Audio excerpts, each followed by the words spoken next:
একটা তুলির আঁচড় দিলাম, আকাশ হলো নীল। সুখের অসুখ নিলাম তোমার চোখেতে ঝিলমিল। প্রেমের ফাঁদে পড়ুক না হয়, উড়ুক তাদের ঘুম। কৃষ্ণচূড়ায় লাল হলো এই ভালোবাসার মরশুম।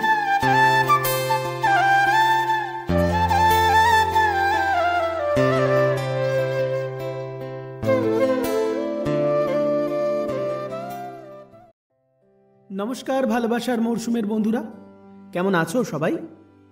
বৃষ্টি ভেজা আরও একটা মঙ্গলবার, আর সময় এখন দুপুর 3:30। তার মানে ভালোবাসার মরশুমে আরও একটা নতুন গল্প চলে আসার দিন। তাই কথা দিয়ে কথা তো রাখতেই হবে।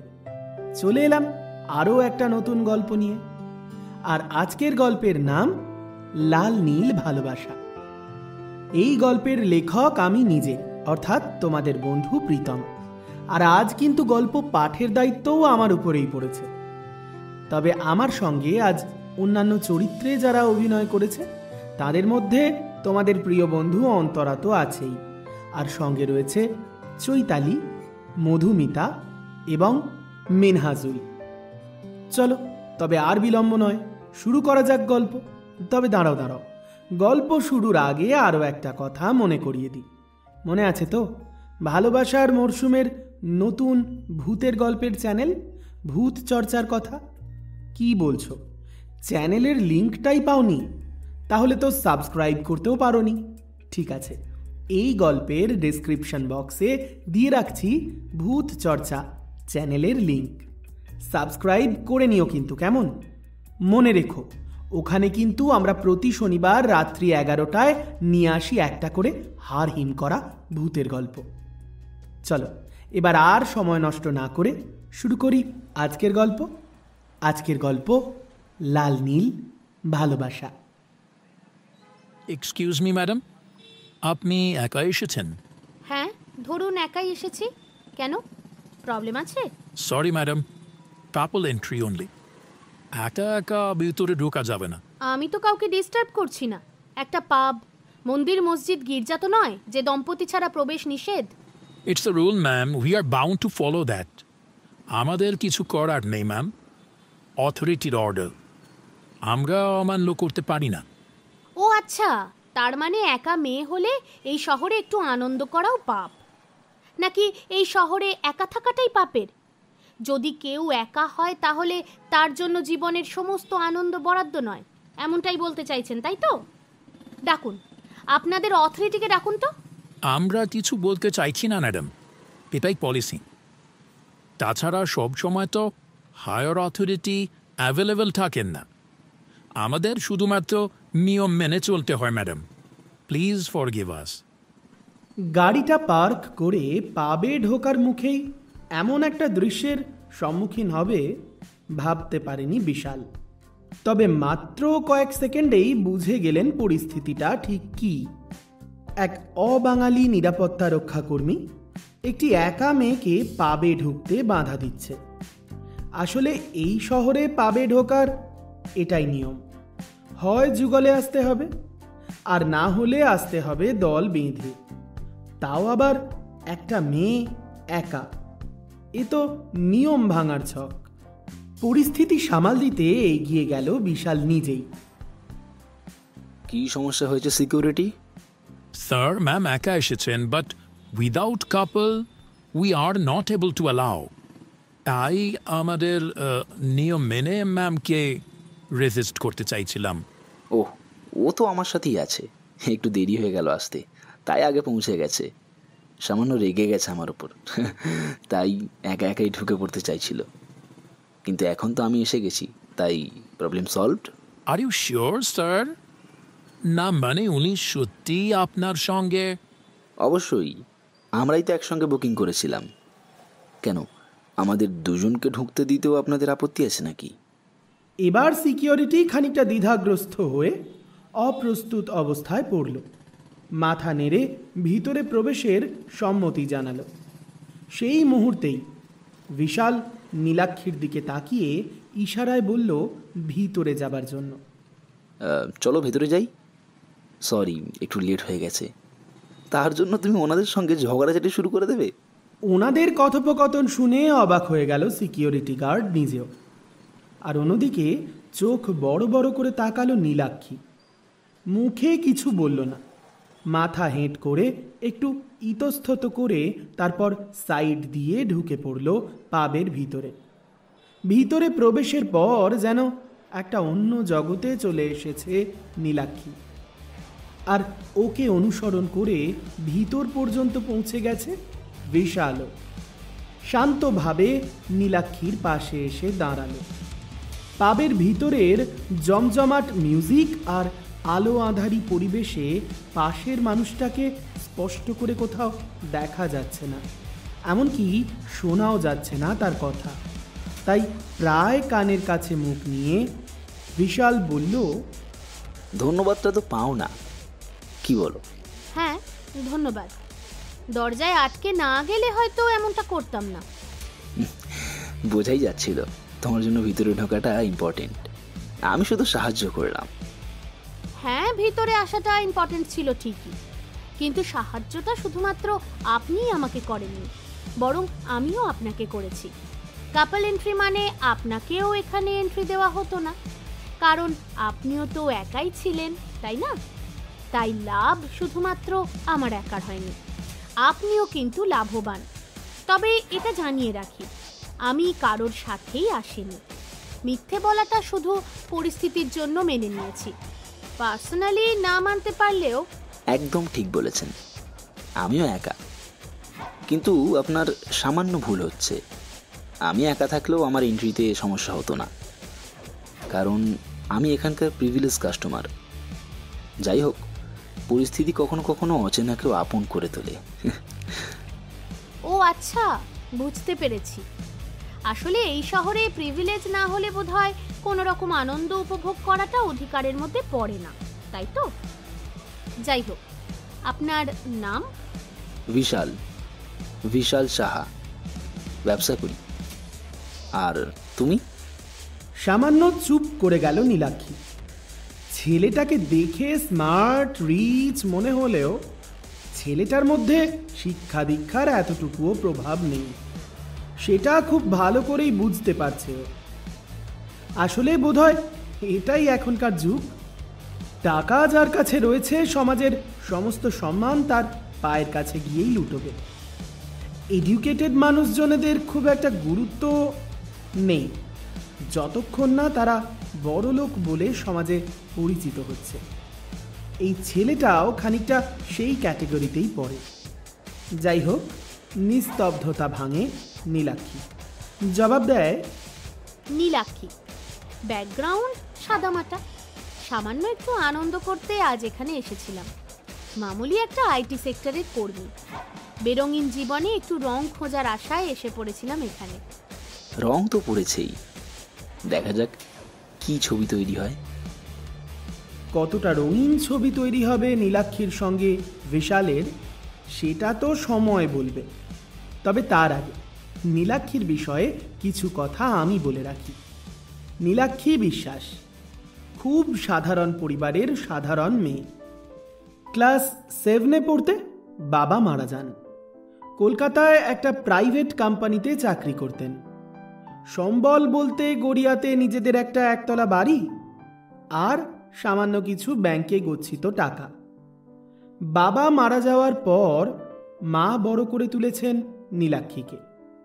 কঠোর পরিশ্রমের সেই দিনগুলো এখনো ওর চোখের সামনে ভেসে ওঠে।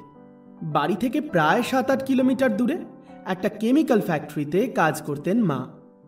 সকাল সকাল রান্না বান্না করে সামান্য কিছু খাবার ব্যাগবন্দি করে বের হতেন তিনি, আর বাড়ি ফিরতেন তাও প্রায় রাত্রি 9-9:30। খুব সামান্য লেবারের কাজ। যেদিন ফ্যাক্টরিতে যেতেন সেদিন টাকা পেতেন, যেদিন কোনো কারণে যেতে পারতেন না সেদিনের টাকা কাটা যেত। ছোট থেকেই কঠোর বাস্তব বুঝতে শিখেছে নীলাক্ষী নিজেও। পড়াশোনায় কোনোদিন অমনোযোগী ছিল না। মাধ্যমিকে স্টার মার্কস পেয়ে পাশ করেছিল। চেনা পরিচিতি, আত্মীয় স্বজন পাশে এসে দাঁড়িয়েছিল ঠিকই, তবে যেটুকু সাহায্য নিয়ে একাদশ দ্বাদশ শ্রেণীতে বিজ্ঞান নিয়ে পড়াশোনা করা যায়, সেটুকু সাহায্য বড়ই কঠিন হয়ে পড়েছিল নীলাক্ষীর পক্ষে জোগাড় করা। স্থানীয় এক স্বেচ্ছাসেবী সংস্থা ওর প্রাইভেট টিউশনের দায়িত্বটা কাঁধে তুলে নিয়েছিল। তাই উচ্চ মাধ্যমিকটাও সসম্মানে স্টার মার্কস নিয়েই পাশ করেছিল নীলাক্ষী। জয়েন্ট এন্ট্রান্সে আশানুরূপ রেজাল্ট এবং সরকারি কলেজে চান্স পাওয়ায় স্কলারশিপের টাকায় ইঞ্জিনিয়ারিং পড়াশোনাটা চালিয়ে যেতে খুব একটা অসুবিধে হয়নি। বিটেক কমপ্লিট করার পর ক্যাম্পাসিংয়ে আইটি সেক্টরের চাকরিটা পেয়ে গেল অবশেষে। আর এতদিনে মা মেয়ের দুর্দিন খানিকটা ঘুচল। খানিকটা জোর করেই কেমিক্যাল ফ্যাক্টরির কাজটা মাকে ছাড়িয়ে দিতে বাধ্য করেছিল নীলাক্ষী। তবে ততদিনে বড্ড দেরি হয়ে গিয়েছিল। ও জানতো না কেমিক্যাল ফ্যাক্টরির কাজকর্মের জন্য রাসায়নিক বিক্রিয়া ততদিনে মায়ের শরীরের ভিতরটাকে ঝাঁঝরা করে দিয়েছে। তাই সুখের দিন খুব বেশি দিন রইল না। মা চলে গেলেন চাকরি পাওয়ার মাত্র 2 বছরের মাথায়। তারপর থেকে আজ 3 বছর হয়ে গেল একার জীবন কাটাচ্ছে নীলাক্ষী। তবে এই সাদামাটা জীবনে নীলাক্ষী বড্ড একা। আর এই একাকিত্বটাই এখন এতটাই গ্রাস করেছে যে আস্তে আস্তে হীনমন্যতা ভিড় করছে মনের মধ্যে। জীবনটাকে একটু অন্য রকমভাবে বাঁচতে হবে। একার জীবন তো কি হয়েছে, বাঁচার মজাগুলোকে একটু চেটেপুটে উপভোগ করা তো যায় নাকি? জীবনটা তো একটাই, সমস্ত আনন্দগুলোকে এই একটা জীবনে একবার হলেও উপভোগ করা দরকারও তো নাকি? তাই শহরের রঙিন জীবনটাকে বাঁচতে আজ প্রথমবার এক্সপিরিয়েন্স করতে নীলাক্ষী পৌঁছে গিয়েছিল শহরের প্রাণকেন্দ্র পার্ক স্ট্রিটের একটা পাবে। আর সেখানে ঢোকার মুখেই ঘটল সেই বিপত্তি। আসলে আজও তো আমাদের শহরটা একা মেয়ে মানে দায়িত্ব নয়, সুযোগ হিসেবে দেখে। তাই বোধহয় তার সমস্ত ইমোশনসগুলোকে চেপে রেখে বেশ মেপে পা ফেলাটাই দরকার। যাই হোক, এবার আসি বিশাল প্রসঙ্গে। বিশাল সাহা, নিবাস মধ্যমগ্রাম। পূর্বপুরুষ বাংলাদেশ থেকে এপার বাংলায় চলে আসার পর শুরু করে ব্যবসা। আর সেই ব্যবসা ধীরে ধীরে উন্নত হয়, ফুলে ফেঁপে ওঠে বলা ভালো। আর সেটাও বিশালের হাত ধরেই। বয়স বছর 30-32, তবে পড়াশোনা খুব বেশি নয়। ওই কোনোভাবে একটা মধ্য মেধার ছাত্র হিসেবে স্কুলের গণ্ডিটুকু পেরিয়েছে, ব্যাস। ছোটবেলা থেকেই বুঝতে শিখেছিল ব্যবসায় হাত পাকালে তবেই আসবে টাকা, আর যত টাকা তত বৈভব। ব্যাস, এই মূল মন্ত্র নিয়ে তবে থেকেই লেগে পড়েছে উপার্জনে। আর আজ শহরের বেশ নামী অনেক ব্যবসায় অংশীদার হিসেবে বিশাল সাহার নাম অনেকেই জানেন। শহরের এই পাবটায় বিশাল নিজেও একজন পার্টনার। এমন অনেক অ্যামিউজমেন্ট পার্ক থেকে শুরু করে এন্টারটেনমেন্ট ক্লাবের সদস্য ও। নীলাক্ষীকে দেখা মাত্রই একটা অন্যরকম দৃষ্টি পড়ে ওর উপর। সে কথায় পরে আসছি, তবে তার আগে ওই যে বলছিলাম নীলাক্ষীর এই একা সাদামাটা জীবন।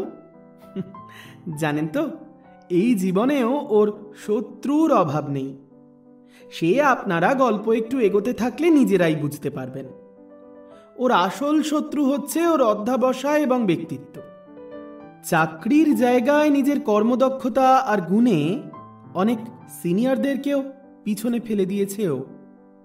শুধুমাত্র নিজের মেধা আর ডেডিকেশনের কারণে প্রমোশনও পেয়েছে চটপট।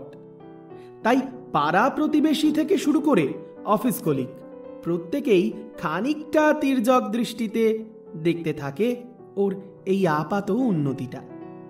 তাই মাঝে মাঝে এই নানান রকম সমালোচনার ঝড় সহ্য যে করতে হয় না ওকে, তেমনটা কিন্তু একেবারেই নয়। ঠিক তেমনই একজন সিনিয়র সুদেষ্ণা, যার বোহেমিয়ান জীবন বসের চোখে বেমানান হলেও তার চোখে বেমানান নীলাক্ষী নিজেই।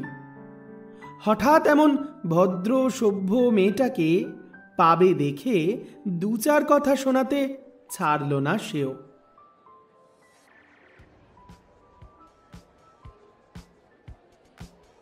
আরে what a pleasant surprise! Miss Nilakshi পাবে বসে মদ খাচ্ছে। সকল ভদ্রমের এই আসল রূপটা বোধহয় অফিসের কারোর জানা নেই, তাই না? আরে সুদেষ্ণাদি, তুমি এখানে কেন? আমাকে দেখে অবাক হওয়ার মতো কিছু নেই নীলাক্ষী। আমি তো তোমার মতো ভদ্রতার মুখোশ পরে বসে থাকি না। অফিস করি, রোজগার করি, আর নিজের ইচ্ছা মতো পয়সা উড়িয়ে বেড়াই। My life my rule. না না, আমি সে কথা বলিনি। সে তো নিশ্চয়ই 100 বার তুমি তোমার উপার্জনের টাকায় যা খুশি তাই করতে পারো। আমি জাস্ট তোমাকে দেখে অবাক হয়েছি। আরে অবাক তো আমার তোমাকে দেখে হওয়ার কথা মিস নীলাক্ষী। আমাদের বস যাকে সবসময় এক্সাম্পল সেট করে নেয়, কথায় কথায় যার উন্নতিটাকে দৃষ্টান্ত হিসেবে দেখায়, সে কিনা লোকচক্ষুর অন্তরালে পাবে এসে মদ খেয়ে বিশৃঙ্খল জীবনযাপন করে। এটা বেশি অবাক করার ব্যাপার নয় কি? আসলে সুদেষ্ণাদি, আমি না আজ প্রথমবার পাবে এসেছি। এর আগে সত্যি আমার এখানে আসার কোনো এক্সপিরিয়েন্স ছিল না। আসলে আমি নিজের জীবনটা একটু এনজয় করতে চাইছিলাম। এনজয় করতে চাইছিলে? এসব ধরা পড়ার পরে না অনেকেই নানান অজুহাত দেখিয়ে নিজেকে নির্দোষ প্রমাণ করতে চায়। এসব ফালতু গল্প না এখানে বলে কোনো লাভ নেই। আমি সব বুঝি ভাই। তা হাতের এই মদের গ্লাসটাও নিশ্চয়ই প্রথমবার নিয়েছো, তাই না? হ্যাঁ, আসলে প্রথমবার বলেই আমি একটু ইতস্তত করছি। সত্যি বলছি সুদেষ্ণাদি, আসলে আজ প্রথমবার পাবে এসেছি, আর একেবারে খালি হাতে বসে থাকবো কেমন একটা বেমানান দেখাচ্ছিল। তাই এই রেড ওয়াইনটা। ওলে বাবালে, কত ভদ্র মেয়ে, তাই না? ভাজা মাছটা একেবারে উল্টে খেতে শেখেনি। আজ আমার কাছে পরিষ্কার হলো যে বসের এত ফেভারিট তুমি হয়ে গেলে কি করে, আর এত অল্প দিনে অ্যাসিস্ট্যান্ট ডেভেলপার থেকে সিনিয়র ডেভেলপার হলেই বা কি করে। এই তাহলে তোমার উন্নতির গোপন রহস্য? না না, তুমি সত্যি সত্যি যেমনটা ভাবছো তেমনটা একেবারেই নয়। দেখো, তোমরা সিনিয়র, আমি কিন্তু কখনোই তোমাদের সঙ্গে এমন কোনো আচরণ করিনি যাতে তোমাদের খারাপ লাগে। আমি শুধুমাত্র আমার কাজটুকুই মন দিয়ে করে গেছি বরাবর। তাতে বস খুশি হয়ে প্রমোশন দিয়েছেন, তাতে তো আমার কিছু করণীয় নেই বলো। তো তুমি বসকে খুশি করতে ঠিক কি কি করেছো সেটা নিশ্চয়ই আজ অস্বীকার করা যাবে না। সেটা আমার এখন বুঝতেও খুব একটা বাকি নেই, কারণ তোমার মুখোশটা না আমার সামনে খুলে গেছে। তুমি ঠিক কি ইঙ্গিত করতে চাইছো আমি বুঝতে পারছি না, তবে তুমি যা ভাবছো তা কিন্তু ঠিক ভাবছো না। আসলে আমার কথাগুলো তুমি বুঝতেই পারবে না।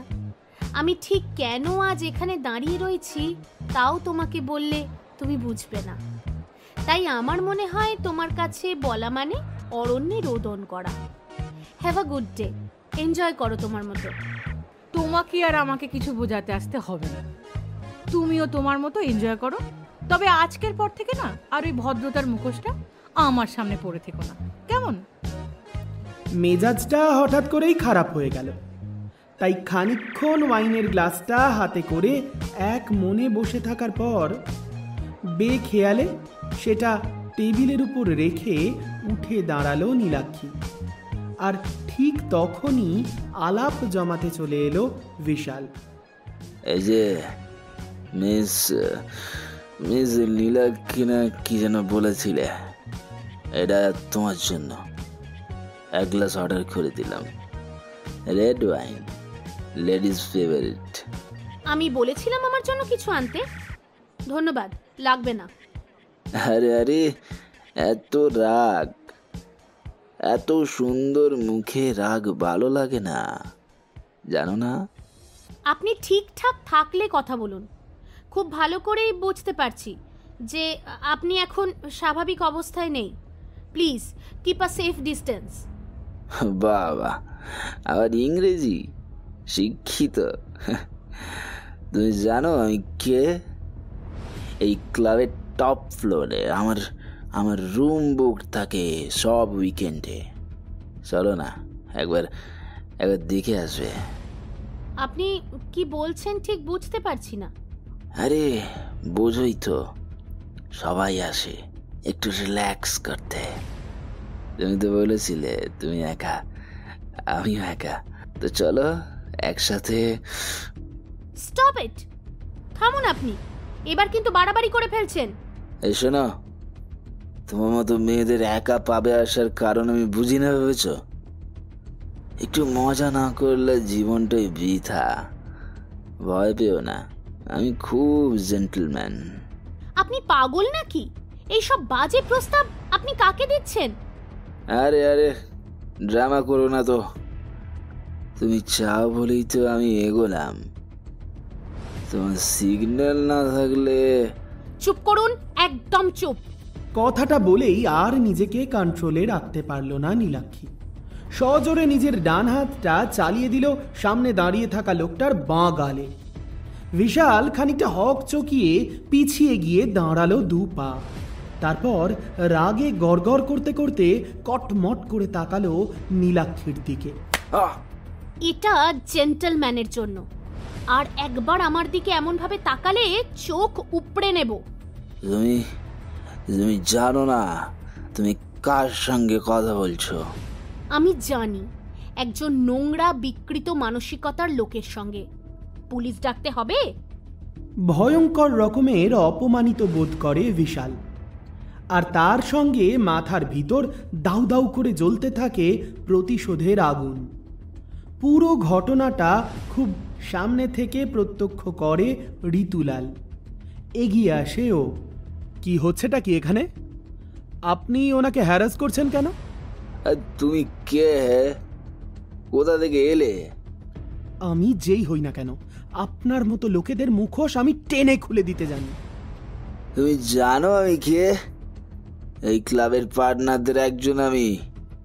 এই শুনুন, আপনার ক্ষমতা দেখাবেন অন্য কোথাও। এখানে একটা মেয়েকে আপনি জোর করে টেনে নিয়ে যেতে চাইছিলেন, সেটা আমি নিজে কানে শুনেছি। ও নিজে এসেছিল, আমি কিছু করিনি। শাট আপ, মিথ্যে বলছেন আপনি। একা মেয়ে দেখেই সুবিধে নিতে চাইছেন, তাই না? তাহলে এখন ডাকি পুলিশ? তুমি আমাকে থ্রেট দিচ্ছ? হ্যাঁ, আপনার মতো লোকেদের থ্রেট দেওয়াটাই দরকার। আপনি যেমন ভাবে মেয়েটার গায়ে হাত দিতে যাচ্ছিলেন সেটা আমি কিন্তু দেখেছি। হ্যাঁ, আপনার জন্য জায়গাটা নোংরা হয়ে যাচ্ছে। তুমি বেশি কথা বলছো ছেলে, নিজেকে খুব হিরো ভাবো। হ্যাঁ, কারণ যখন একটা মেয়ে একা দাঁড়িয়ে প্রতিবাদ করে তখন একটা হিরোর ওর পাশে দাঁড়ানো দরকার। হাস্যকর, প্রেমে পড়েছো বুঝি? বাস, আপনি আপনার এখতিয়ারের মধ্যে থাকুন। যতটুকু কথা বলা দরকার, যতটুকু আপনাকে মানায় ততটুকুই বলুন। যা মনে হচ্ছে তাই বলে দেওয়ার অধিকার কিন্তু আপনার নেই। চলুন, ওর সঙ্গে আর একটাও শব্দ নয়, চলুন তো। এই মুহূর্তে এখান ছেড়ে চলে যান, না হলে সিকিউরিটি। হ্যাঁ হ্যাঁ, ডাকুন ডাকুন, আর বলুন যেন পুলিশও সঙ্গে আসে। আমি প্রমাণ সহ অভিযোগ করব। দেখেছেন তো নীলাক্ষীর কপালটা? একদিনের আনন্দ উপভোগ করতে এসেও আনন্দটা কপালে সইল না, জড়িয়ে পড়ল বাঘ বিতণ্ডায়।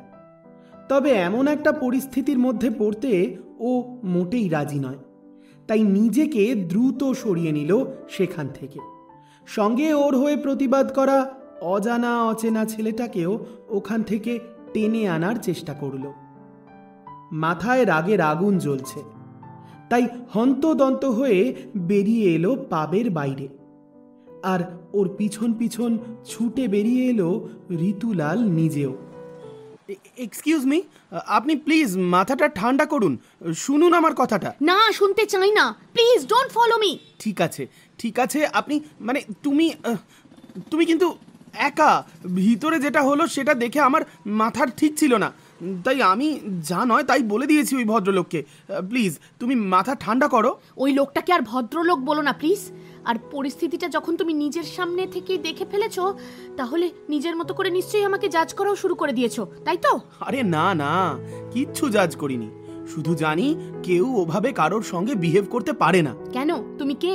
পুলিশ? সমাজ সংস্কারক? নাকি আজকে রাতের দ্বিতীয় উদ্ধারকর্তা? আরে না, আমি শুধুমাত্র একজন সাধারণ মানুষ, আর তুমি মানুষ হিসেবে অসম্মানিত হয়েছো। পাশে থাকা উচিত মনে হয়েছে, পাশে ছিলাম, ব্যাস। তাহলে এখন কি করবে তুমি? আমার পিছু পিছু ঘুরবে? সহানুভূতির লেকচার দেবে? লেকচার দেওয়া হয়ে গেছে, এবার দয়া করে চলে যাও। চাইলে কিছুই বলবো না, শুধু একটা কথা জিজ্ঞেস করতে এলাম। লিফট চাই তোমার? তুমি জানো আমি কোথায় থাকি? আসলে তোমার পার্স থেকে এই দেখো, এই আইডির ব্যাগটা ভিতরে পড়ে গেছে, ওটা ফেরত দেওয়ার জন্যই আরো তোমার পিছন পিছন বাইরে এলাম। ওই সময় না আমি ঠিকানাটা দেখেছি তোমার। বাহ, তুমি আমার ব্যাগেও হাত দিয়ে দিয়েছো। আরে না, ব্যাপারটা সেরকম নয়। আমি তুলে নিয়ে কাউন্টারে জমা দিয়ে চলে যেতেই পারতাম, কিন্তু যখন বুঝতে পারলাম যে ওটা তোমারই পার্স থেকে পড়ে গেছে, তখন ভাবলাম সরাসরি তোমার কাছেই রিটার্ন করি। দেখো, যদি সন্দেহ হয় চেক করে নিতে পারো। আজকে রাতটা এমন না হলে সন্দেহ আমি করতাম না। স্বাভাবিক, রাগ হওয়াটা খুব স্বাভাবিক, রাগ বিব্রত সবটাই খুব স্বাভাবিক। তবু আমি পাশে আছি, এটুকুই বলতে চাই। প্লিজ, যদি কিছু মনে না করো, আমি তোমায় বাড়ি পর্যন্ত দিয়ে আসতে পারি, কিন্তু দেখো আমার একটা ছোট্ট গাড়ি আছে, খুব অসুবিধে কিন্তু হবে না। তুমি খুব ঠান্ডা মাথার লোক, তাই তো? শোনো, আমার কোনো লিফটের প্রয়োজন নেই। ততটুকু সেন্স আর সাহস আমার আছে যাতে করে আমি বাড়ি পর্যন্ত পৌঁছে যেতে পারি। অসংখ্য ধন্যবাদ। ওহ ওহ, আমার তো এখন নিজের জন্যই লজ্জা লাগছে। আজ ভুল করেছি আমি এখানে এসে। আরে না না, তা কেন হতে যাবে? তুমি ভুল করোনি এখানে এসে। কে কোথায় কখন কিভাবে আসবে, কার সাথে আসবে, সেটা একান্তভাবেই তার ব্যক্তিগত ব্যাপার, সেটা তার স্বাধীনতা। তোমার সাহস না থাকলে ওই লোকটার গালে ওই চড়টা পড়তই না। তা তোমার নাম কি? ঋতুলাল। তোমার? নীলাক্ষী। নীলাক্ষী? নামটার মতোই তীব্র আর শান্ত। তোমার নামটা কিন্তু খুব অদ্ভুত। হতেই পারে, তবে তোমার নামটা কিন্তু খুব সুন্দর। উফ, আজ ভীষণ বিরক্ত লাগছে জানো। প্রশংসা না আমি নিতে পারছি না। ফ্লার্ট করার চেষ্টাও করো না। ধন্যবাদ, শুভরাত্রি। আচ্ছা, তাহলে একটা কথাই বলি, যতটা রাগ দেখালে, সত্যি সত্যি তোমার চোখে মুখে ততটা সাহস যদি দেখতে পেতাম, আমি কিন্তু তোমার পিছন পিছন বেরিয়ে আসতাম না। এখন তো বুঝতে পারছো আমার সাহস। তাহলে এখনো পর্যন্ত এখানে দাঁড়িয়ে আছো কেন ঋতুলাল? কারণ তুমি এখনো ক্যাব পাওনি, তাই নীলাক্ষী। চলে এসেছে আমার ক্যাব। শুভরাত্রি। শুভরাত্রি জানিয়ে সেদিনের মতো বিদায় জানালো ঋতুলাল। কিন্তু এই গন্ডগোলের মধ্যে যে কারণে ঋতুলাল নীলাক্ষীর পিছন পিছন পাবের বাইরে পর্যন্ত চলে এসেছিল, সেই কাজটাই করা হয়ে উঠল না। ওর আইডি ব্যাগটা ওকে ফেরত দেওয়াই হলো না। নীলাক্ষীর ক্যাবটা কিছু দূর এগিয়ে যেতে হুঁশ ফিরল ঋতুলালের। অগত্যা আইডি ব্যাগটা খুলে দেখা ছাড়া আর কোনো উপায় ছিল না। ভিতরে বেশ কিছু সরকারি পরিচয়পত্র, টুকটাক অফিসিয়াল ডকুমেন্ট, একটা ডেবিট আর একটা ক্রেডিট কার্ড। তার মধ্যে থেকেই নীলাক্ষীর পার্সোনাল মোবাইল নাম্বারটা জোগাড় করে নিতে অসুবিধে হলো না ওর। ও দেখেছেন, কথায় কথায় আপনাদের সঙ্গে ঋতুলালের পরিচয়টাই করানো হয়নি।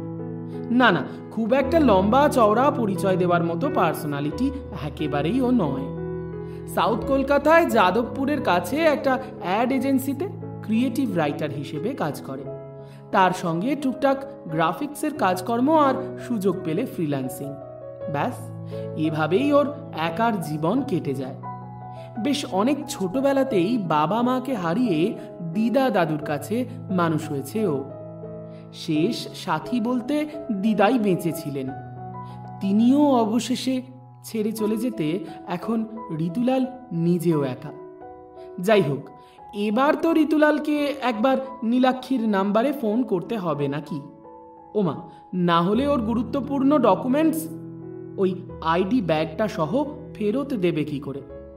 কিন্তু আজকেই রাত্রিবেলা মেয়েটাকে বিরক্ত করা ঠিক হবে না, তাই অপেক্ষা করে ফোনটা করলো পরের দিন দুপুরবেলায়।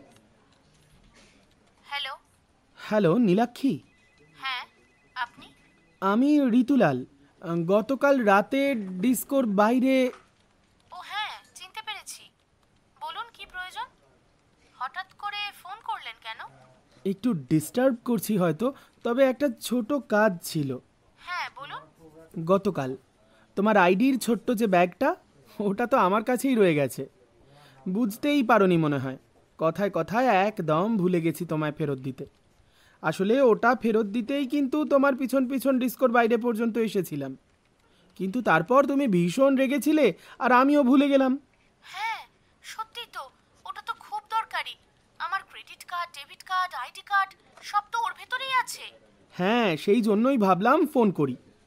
আমি ফেরত দিতে পারি যে কোনো জায়গায়, যেটা তোমার সুবিধে হয় আর কি।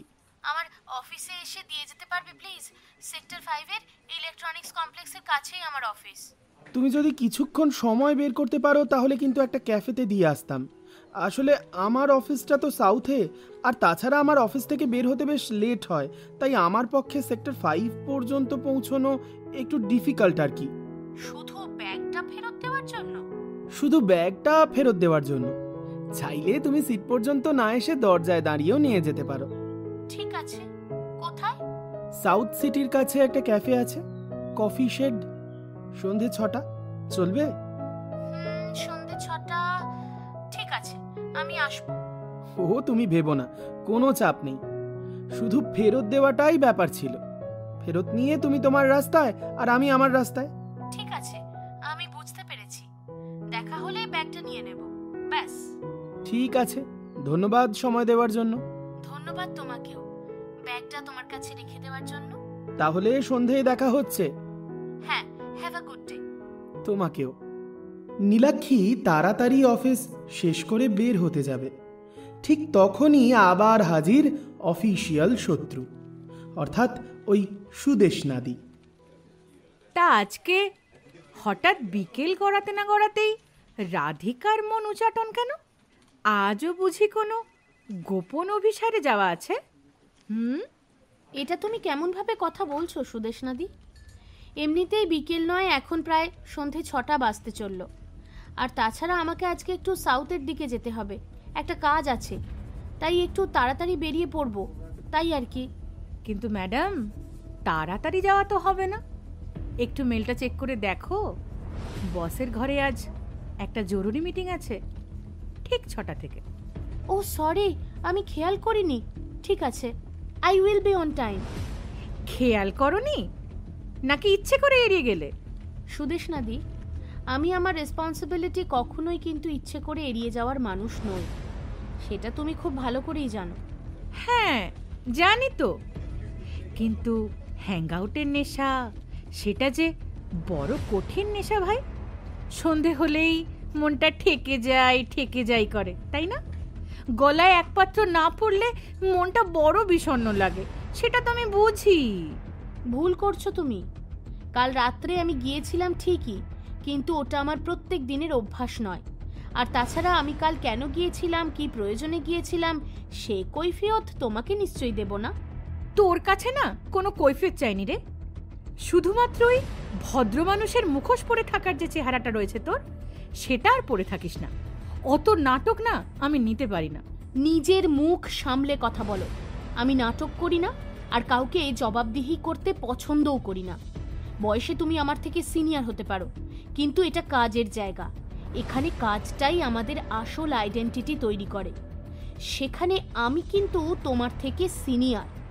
আমি সিনিয়র লেভেল ডেভেলপার, তাই আমার পিছনে কাঠি করাটা বন্ধ করো, না হলে ক্ষতিটা নিজেরই হবে। হুমকি দিচ্ছিস ভাই?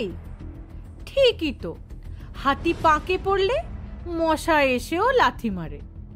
কে হাতি আর কে মশা সেটা না হয় সময়ই ঠিক করে দেবে। মেজাজটা অবশেষে গরম হয়েই গেল, তার সঙ্গে খানিকটা টায়ার্ডও লাগছে। বসের ঘরের মিটিংটা শেষ করতেই প্রায় 6:20 বেজে গেল। কোনো ক্রমে একটা ক্যাব নিয়ে পৌঁছে গেল ক্যাফেটায়, তবে নির্ধারিত সময়ের বেশ কিছুক্ষণ পরে। ঘড়ির কাঁটা তখন প্রায় 7টা ছুঁই ছুঁই। ও, তুমি এসেছো? আমি ভাবলাম হয়তো আজকে আর আসবে না। দুঃখিত, একটু দেরি হয়ে গেল। হঠাৎ অফিস থেকে বেরোতে যাব, একটা নতুন মেল চলে এলো, তারপর ছোট্ট একটা মিটিং সেরে আসতে দেরি হয়ে গেল। আচ্ছা ঠিক আছে, কোনো সমস্যা নেই। আমি এমনিতেই বই পড়ছিলাম, সময়টা ভালোই কাটলো। তুমি ক্যাফেতে বই নিয়ে এসেছো? সব সময় আনি, জানো তো, অপেক্ষা করার সময় বই হলে আর বিরক্তিটা ঠিক আসে না। ভালো অভ্যাস। আমার অবশ্য নেই, আমি ফোন স্ক্রল করতে করতেই সময় কাটিয়ে দিই। সেটাই খুব স্বাভাবিক। তবে জানো তো, ফোনে মন খারাপ হয়, বইতে মন হালকা হয়। একবার ট্রাই করে দেখতে পারো। আজকের দিনটা বই পড়ার জন্য একদম উপযুক্ত, তাই না? বাইরে বৃষ্টি পড়ছে, সারাদিন রোদের দেখাও নেই, সন্ধে নেমেছে সেই কোন বিকেলে। এমন একটা ওয়েদারে মোটামুটি সবাই বাড়িতে গিয়ে এতক্ষণে নিজেদের কমফোর্ট জোনে চলে গেছে। রাস্তাঘাট ফাঁকা। এমন একটা ফাঁকা ক্যাফের মধ্যে কাঁচের জানলার ওপারে বৃষ্টি দেখতে দেখতে একটা গল্পের বই পড়লে সত্যিই বোধহয় মন্দ লাগবে না। ঠিক বলেছ। বাই দ্য ওয়ে, তোমাকে দেখে একটু টায়ার্ড লাগছে, তুমি ঠিক আছো? হ্যাঁ, মানে যতটা ঠিক থাকা যায়। আসলে খুব ক্লান্ত দেখাচ্ছে তোমায়। হ্যাঁ একটু, আসলে অফিসে আজ একটু বেশি চাপ ছিল। তাহলে একটা কফি তো হওয়া উচিত, কি বলো? হ্যাঁ, কফি খেতে আপত্তি নেই। কি নেবে, কোল্ড ব্রু না ক্যাপুচিনো? যেটা তুমি নেবে সেটাই নেব। এক যাত্রায় পৃথক ফল হয়ে কি লাভ আছে বলো? এতটা দায়িত্ব আমায় দিলে, পরে ভুল চয়েসের জন্য দোষ দিও না যেন, কেমন? সেই ঝুঁকি না হয় আজ নিজেই নিয়ে নিলাম। ওয়েল, 1 মিনিট দাঁড়াও, এই যে তোমার আইডি ব্যাগটা। ধন্যবাদ। সত্যি বলছি, ব্যাগটা না পেলে কাল অফিস পৌঁছতেই পারতাম না। আজ যদি বা ব্যাগের আনাচে কানাচে কিছু খুচরো টাকা পয়সা জোগাড় হয়ে গিয়েছিল, কালকে তো এটিএম থেকে টাকা না তুললে হতোই না। আর এটা না পেলে আমি এটিএম থেকে টাকা তো তুলতেই পারতাম না। আসলে ওটা ফেরত দিতেই কাল তোমার পিছন পিছন বেরিয়ে এসেছিলাম, আর তারপর তো বাকিটা ইতিহাস হয়ে গেল। আসলে আমারও তখন এত ঝপ করে মাথা গরম হয়ে গিয়েছিল। যাই হোক, বাদ দাও সেসব কথা। রাগ করারই তো কথা। আমি আসলে কিছু না জেনেই তোমাদের দুজনের কথার মাঝখানে ঢুকে পড়েছিলাম। না না, ঠিকই করেছিলে। অনেকদিন পর কেউ পাশে দাঁড়িয়েছিল, তবে সেটা বুঝতে সময় লেগেছে এই যা। বাই দ্য ওয়ে, শুধুমাত্র ব্যাগটার জন্য নয়, কালকের রাতের জন্য সরি, আবার থ্যাংক ইউ। ধীরে বোঝা জিনিসগুলোই কিন্তু বেশি সত্যি হয়। তুমি খুব হিসেবি কথা বলো। আসলে আমি একটু ধীরে চলা মানুষ। তোমার এই ধীরতা খুব বিরক্তিকর, জানো তো। কিন্তু সেই ধীরতা থাকলে কেউ কাউকে চট করে হারিয়ে ফেলে না কিন্তু। তুমি সব সময় এভাবেই কথা বলো? শুধু এমন কারোর সঙ্গে বলি যার কথা শুনতে ভালো লাগে। তাহলে আজ চলি, আবার কখনো পরে দেখা হবে। ঠিক বলেছ, ভাগ্যে যদি থাকে তাহলে। আর তাছাড়া পৃথিবীটা তো গোল, তাই দেখা হয়তো আবার হবে। ভুল জানো, পৃথিবীটা গোল নয়, খানিকটা ডিম্বাকৃতি। পড়নি ছোটবেলায় ভূগোল বইতে? তুমি খুব টেকনিক্যালি কারেক্ট, আর আমি ইমোশনালি। ইমোশন খান একটু দমিয়ে রাখতে শিখতে হয়, না হলে কখন যে হঠাৎ করে সবকিছু আয়ত্তের বাইরে চলে যায় সে খেয়াল কিন্তু থাকে না। বুঝলাম। তাই এরপর আবার কবে দেখা হতে পারে? আমাদের দেখা হওয়ার কি আর কোনো কারণ আছে? না, হয়তো নেই, তবে যদি আবার কখনো পাবে যাও আর সেখানে যাবার জন্য পার্টনার প্রয়োজন হয়, তাহলে নির্দ্বিধায় ফোন করো। শোনো, আমি শুধুমাত্র একবার এক্সপিরিয়েন্স করতে গিয়েছিলাম পাবে। আর এমনিতেও আমার এনভায়রনমেন্ট খুব একটা ভালো লাগেনি, তাই আর মনে হয় দরকার হবে না সেখানে যাবার। যাই হোক, ফোন নাম্বার তো রইলই, প্রয়োজনে না হয় কন্ট্যাক্ট করব। ঠিক আছে, তুমি যখন চাইছো না আপাতত খুব বেশি সময় অতিবাহিত করতে, তাহলে আজ উঠি। একেবারেই নয়, আসলে মেন্টালি আজ খুব একটা ভালো নেই। ওটা অবশ্য কোনোদিনই থাকি না, তবুও আজ একটু ঘেঁটে আছি। তোমার সঙ্গে না হয় অন্য কোনো দিন জমিয়ে আলাপ করা যাবে। সেদিন না হয় আমার ট্রিটটাও দিয়ে দিও। কিসের? কেন, ওই যে একটু আগে বললে কালকে রাত্রে তোমার খানিকটা সাহায্য করেছি, আর তার সঙ্গে এই যে আজকে তোমার আইডির ব্যাগটা ফেরত দিলাম, দুটো ট্রিট আমি একসঙ্গেই চাইলাম। সমস্যায় ফেললাম? ও আচ্ছা আচ্ছা, না না, একেবারেই না। ঠিক আছে, তাহলে না হয় পরবর্তী মিটিংয়ের এটাই এজেন্ডা থাকুক, আমাকে ট্রিট দিতে হবে তোমার জন্য। একদম তাই। ঠিক আছে, গুড নাইট, দেখা হচ্ছে তাহলে। ঠিক আছে, তবে খুব শিগগিরই কিনা বলতে পারছি না কিন্তু। এরপর কেটে গেল প্রায় দিন দুয়েক। নীলাক্ষী বা ঋতুলাল কেউ কারোর সঙ্গে যোগাযোগ করার সেভাবে চেষ্টাও করেনি। রোজকার জীবনে আবার ওই একঘেয়ে সংগ্রাম, লোকজনেদের কটাক্ষ সইতে সইতে জীবন কাটছে নীলাক্ষীর। আর অন্যদিকে একঘেয়ে জীবনে যেমন নিজের মুক্তির স্বাদ খুঁজে বেড়ায় ঋতুলাল, আজও তেমনি খুঁজে চলেছে। এই তো গতকাল সবে অফিস থেকে বাড়ি ফিরে দরজার তালাটা খুলতে যাবে, তখনই পাশের বাড়ির সিসিটিভি কাকিমা, সীমা কাকিমা এসে পাকড়াও করলো নীলাক্ষীকে। কিরে নীলু, কি ব্যাপার? আজকাল তো আর তোকে দেখাই যায় না সেভাবে। সেই সকালবেলায় বেরিয়ে যাস আর রাত্রে বাড়ি ফিরিস। তা হ্যাঁ রে, সব ঠিকঠাক চলছে তো? হ্যাঁ কাকিমা, এই তো সারাদিন অফিস করতে করতেই সময় চলে যাচ্ছে। বোঝোই তো, প্রাইভেট কোম্পানিতে খুব চাপ। হ্যাঁ, সে তো বুঝি বাবা। তা রোজ রোজ দেখি রাত্রি করে কারা যেন তোকে বাড়ির সামনে নামিয়ে দিয়ে যায়। দেখিস বাবা, যা দিনকালের অবস্থা। কাকিমা, যারা আমাকে নামাতে আসে না তারা ক্যাব ড্রাইভার। ওরা আছে বলেই আজ আমাদের মতো মেয়েরা যারা শহরের বিভিন্ন প্রান্ত থেকে কাজ করে রাত্রে বাড়ি ফেরে, তারা হয়তো খানিকটা সুরক্ষিতভাবে বাড়ি ফেরে। না হলে আজকাল তো চারিদিকে চিল শকুনরা বসেই আছে, তাই না? হ্যাঁ বাবা, সে তো কতই দেখলাম। তবে আমি বলি কি, এই একা একা একটা বাড়িতে থাকা, সেই সকালে বেরিয়ে যাওয়া, রাত্রে বাড়ি ফেরা, এসব কিন্তু পাড়ার মধ্যে ঠিক হচ্ছে না। আমার মনে হয় তোর এখন একটা বিয়ে করা উচিত। বুঝিসই তো, 5 জন 5 কথা বলে, সবই তো কানে আসে। তাই তোকে একটু সতর্ক করলাম আর কি। বুঝতে পেরেছি কাকিমা। তা মামনির কি খবর? এবছরও পাশ করতে পারলো? শোন বাবা, আমার মেয়েটা তো আর তোর মতো বিদ্যেধরী নয়। ও একটু বোকা শোকা, অত বেশি পড়াশোনা মাথায় রাখতে পারে না। এবছর পাশ করতে পারেনি তো হয়েছেটা কি? ও ঠিক পরের বছর পাশ করবে। আর তাছাড়া আমি ওকে বেশি দিন বাড়িতে রাখবও না, বিয়ে দিয়ে দেবো। বিয়ে যখন দিয়েই দেবে, ওকে না হয় একটু চোখে চোখেই রাখো। আমার কথা এত ভেবো না। জানো কাকিমা, সেদিন অফিস থেকে যখন ফিরছিলাম, তখন দেখলাম ওই পার্টি অফিসের লুচ্চা মতন ছেলেটা, কি যেন কি একটা নাম, ওর সঙ্গে ওই ল্যাম্প পোস্টের তলায় দাঁড়িয়ে কি সব যেন করছিল। দিনকাল তো ভালো নয় কাকিমা, কখন কি হয়ে যায়। আমি কিন্তু কাউকে কিছু বলিনি, তোমাকেই বললাম। বুঝতে পেরেছি তুই কি বলতে চাইছিস। আসলে আমি তোকে বললাম বলে তুই আমার মেয়েটাকে বদনাম করতে চাইছিস, তাই না রে? না কাকিমা, এ তুমি কি বলছো? মামুনি আমার বোনের মতো, ওর বদনাম করে কি হবে বলো তো? পড়াশোনায় বুদ্ধি কম ঠিকই, কিন্তু ওই সব দিকে একদম পাক্কা মাথা। তাই তোমাকে একটু সতর্ক করলাম। যাকগে, দেরি হয়ে যাচ্ছে। একা মানুষ, বাড়িতে গিয়ে আবার রান্না বান্নাও তো করতে হবে। যাই, হ্যাঁ, কাল আবার সকাল সকাল অফিস বেরোবো, তখন দেখা হবে।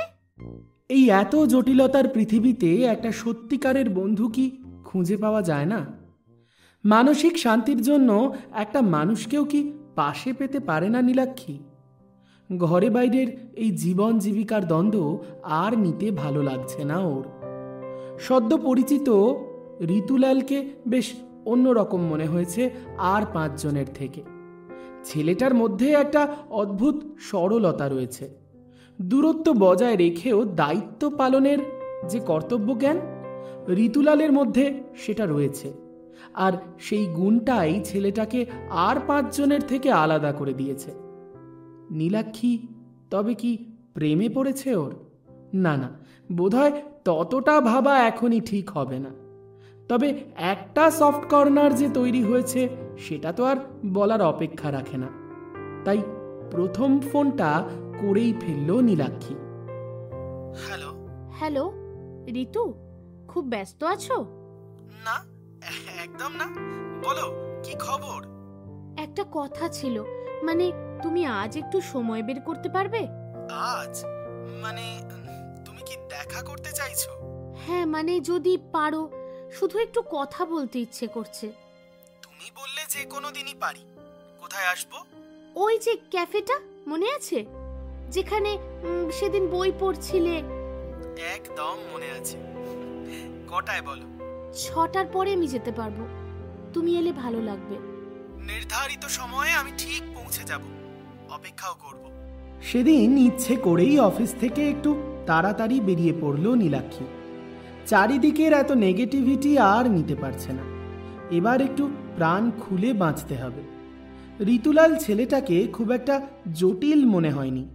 হয়তো চাইলে ওর সঙ্গে একটা ভালো বন্ধুত্বের সম্পর্ক তৈরি হতেই পারে। আজকের সন্ধেটা তাই কোনো রকম প্রয়োজনেই নয়, বরং বন্ধুত্বের আয়োজনেই কাটুক। থাক, কি ব্যাপার, আজ তুমি নিজেই ফোন করলে? একটু অবাকই হলাম। তুমি ফোন করলে তো বরাবরই খুব শান্ত হয়ে থাকো। মাঝে মাঝে মনে হয় এই শান্ত লোকটার একটু বিশৃঙ্খলা দরকার। তুমি নিজেই তো সেই বিশৃঙ্খলা আনছো মনে হচ্ছে। আচ্ছা ঋতু, একটা কথা জিজ্ঞাসা করি? করো। তোমার বাবা মা আছেন? না, নেই। অনেক বছর আগেই চলে গেছেন। আপাতত আমার জীবন্তরীর একলা নাবিক আমি নিজেই। ইস, আমি জানতাম না, এক্সট্রিমলি সরি। না না, ঠিক আছে। আসলে আমি তখন খুব ছোট ছিলাম, দিদাই মানুষ করেছেন।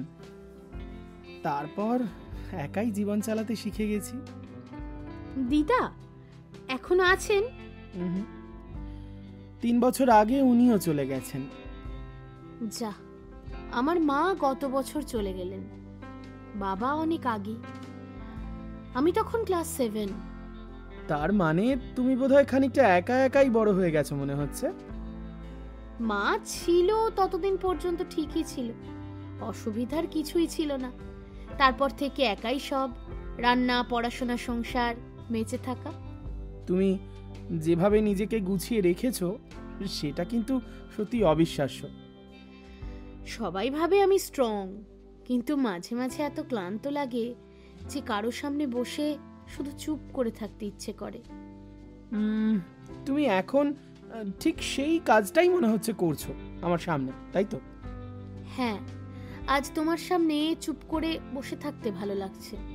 তুমি জানো, আমি কখনো কাউকে এভাবে বলিনি, কিন্তু আজ মনে হচ্ছে কেউ আমার দুঃখটাও বুঝতে পারছে। আমি বুঝি ঋতু, কারণ একই রকম শূন্যতা আমার ভেতরেও তো রয়ে গেছে। তুমি হয়তো বুঝবে। অনেকটা অবাক লাগে যখন কারোর সঙ্গে দেখা হয়ে যায় আর সে জানে যে অভাবটা ঠিক কেমন লাগে মানুষের মনে। তোমার অভাব আমি অনুভব করছি ভীষণভাবে, প্রতিটা পদে পদে। এই অনুভবটাই অনেক সময় অনেক না বলা কথাকে চুপ থেকেও বুঝিয়ে দেয়, জানো। আজ যদি আমি তোমাকে ফোন না করতাম, তুমি করতে? ভাববার বিষয়। হ্যাঁ, আমি করতাম, তবে আজ নয়, হয়তো কয়েকদিন বাদে। আমি অপেক্ষা করছিলাম। তুমি নিজে চাইলে, তাই তুমি ফোন করলে। আর তুমি ফোন করবে আমি এমনটা কিন্তু ভেবেছিলাম, আজ ফোন করেছিলাম কারণ মনে হচ্ছিল কারো সামনে নিজের সত্যিটা বলি। আমি কিন্তু খুব ভালো শ্রোতা। তুমি জানো আমরা খুব বিপরীত দুই মানুষ, তবুও তোমাকে বোঝা সহজ। আমি ধীরে কথা বলি, তুমি দ্রুত। আমি চুপ থাকি, তুমি খুব কথা বলো। আর ঠিক এই ফাঁকেই যেন কোথাও আমরা বেশ মিলে মিশে যাচ্ছি। আচ্ছা, আমাদের মধ্যে বন্ধুত্ব হতে পারে? হতেই পারে, যদি সেটা বন্ধুত্বের থেকে বেশি কিছুও হয় তাতেও কিন্তু আমার খুব একটা আপত্তি নেই। হ্যাঁ থাক, অনেক হয়েছে, আজ এতটা কথা বলার দরকার নেই। তবে যেটুকু বললাম তাতে হালকা লাগছে জানো। তুমি চাইলে প্রতিদিন এভাবে বসে তোমার কথা শুনতে পারি, সে তোমার কথা থাক বা না থাক। ব্যাস, আস্তে আস্তে বন্ধুত্ব এগোলো ঘনিষ্ঠতার দিকে। অবশেষে মধুরেণ সমাপয়েত হবে কি, নাকি মাঝখান থেকে কোনো একটা টুইস্ট এসে গিয়ে আবার বিরহ বিচ্ছেদ এসব চলে আসবে গল্পে?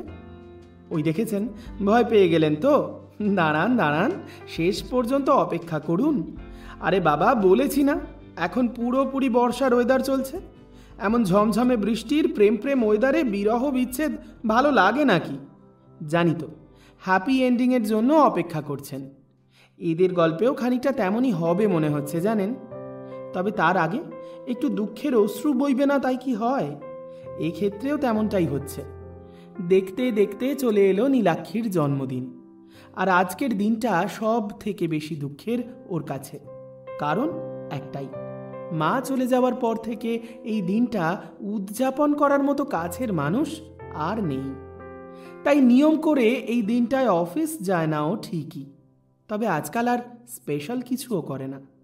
শুধুমাত্র বাড়িতে বসে মায়ের স্মৃতির সঙ্গে দিনটুকু কাটিয়ে ফেলে। হঠাৎ করেই কলিং বেলের আওয়াজ শুনে খানিকটা অবাক হয়ে গেল আর ছুটে চলে গেল দরজার দিকে। বাবা, এত বড় সারপ্রাইজ! তুমি এসে পড়েছো আজ? এসো এসো, ভেতরে এসো। আজ তোমার জন্মদিন, তাই আমাকে তো আসতেই হতো। এই, কি করে জানলে আজ আমার জন্মদিন? খুব সিম্পল, তোমার আইডি ব্যাগটা আমার কাছে পাক্কা একটা রাত্রি ছিল। ও আচ্ছা, তার মানে তুমি ওই এক রাত্রে আমার আইডি ঘাঁটাঘাঁটি করেছো?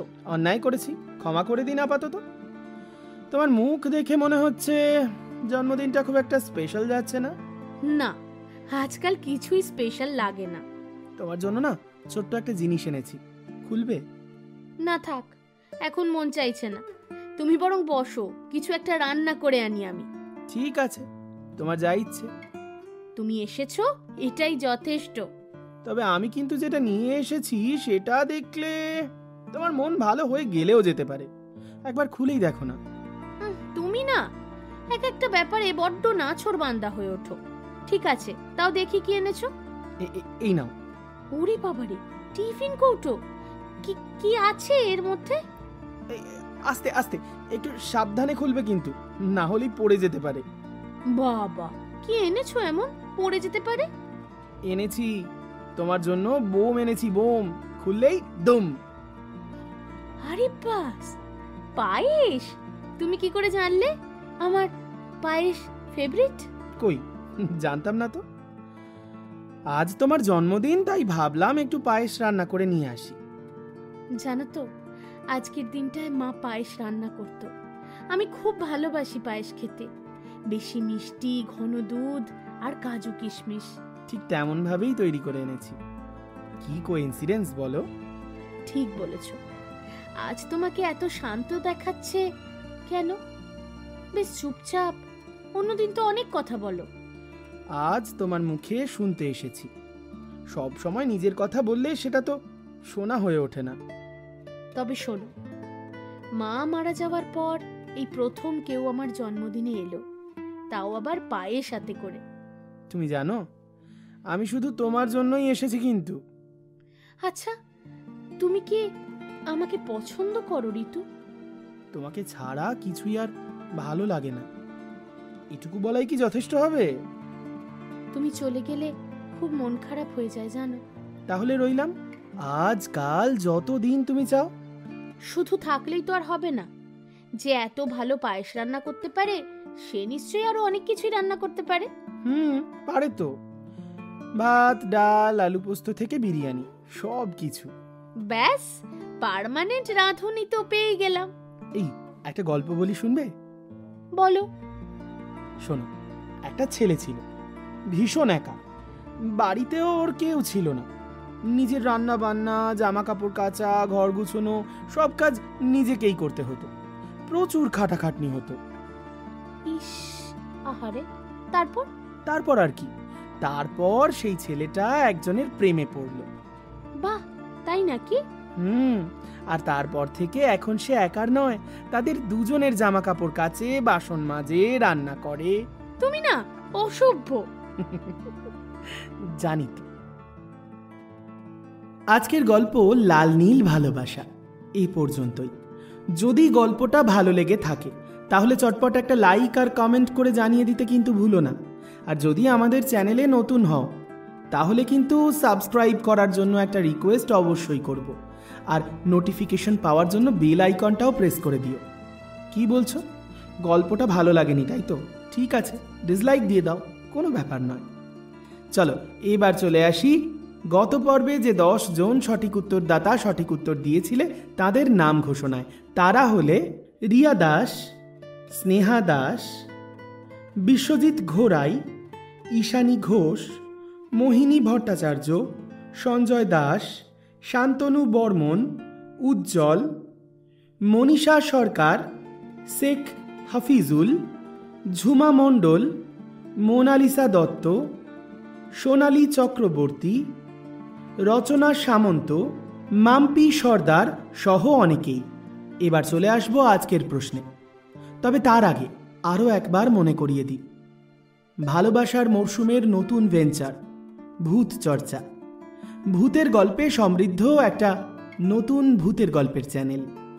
সাবস্ক্রাইব করে রেখেছো তো? যদি না করে থাকো তাহলে এই গল্পের ডেসক্রিপশন বক্সে দিয়ে রাখলাম লিংক। ওই চ্যানেলে প্রতি শনিবার রাত্রি 11টার সময় একটা করে গা ছমছমে হাড় হিম করা ভূতের গল্প নিয়ে আসছি আমরা। সঙ্গে থেকো কিন্তু। চলো এবার চলে আসি আজকের পর্বের প্রশ্নে। আজকের গল্পে একজন সিসিটিভি কাকিমা ছিলেন। তার নাম কি জানা আছে? যদি গল্পটা মন দিয়ে শোনা হয়ে থাকে তাহলে কিন্তু এই নামটা জানা খুব একটা অস্বাভাবিক নয়। তাই চটপট নিজের মোবাইল ফোনটা নাও আর টাইপ করে ফেলো কমেন্ট বক্সে। কথা দিচ্ছি প্রতি পর্বের মতো প্রথম 10 জন সঠিক উত্তরদাতার নাম ঘোষণা করব আমি নিজে পরবর্তী পর্বে। ততক্ষণ অবশ্যই সঙ্গে থাকতে হবে ভালোবাসার মরশুমের। শুক্রবার রাত্রি 8টা আর অবশ্যই মঙ্গলবার দুপুর 3:30। আর তার সঙ্গে অবশ্যই সঙ্গে থাকতে হবে ভূত চর্চার প্রতি শনিবার রাত্রি 11টায়। আজ তবে এই পর্যন্তই। কথা হচ্ছে আগামী শুক্রবার রাত্রি 8টায়। ভালো থেকো সবাই।